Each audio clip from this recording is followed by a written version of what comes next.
नमस्ते रुद्रमन्यवहुतोऽथ इषभे नमः नमस्ते अस्तु धन्वने बाहुभ्यामुदधे नमः यादगिषुः शिवतमा शिवम् बभूवधे धनुः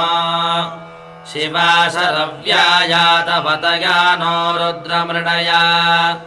याते रुद्रशिवा तनोरघोरापापकाशिनी तया नस्तनुभाषन्तमया गिरिशन्ताभिचाकशीः यामिषुम् गिरिशन्तहस्ते बिभर्षस्तवे शिवाङ्गिरित्रदाङ्गुरवाहिकंसे पुरुषम् जगते शिवेन वचसा त्वा गिरिसाच्चावदामसि यथा नः सर्वमिज्जगत यक्ष्मकम् सुमना असते अद्य वो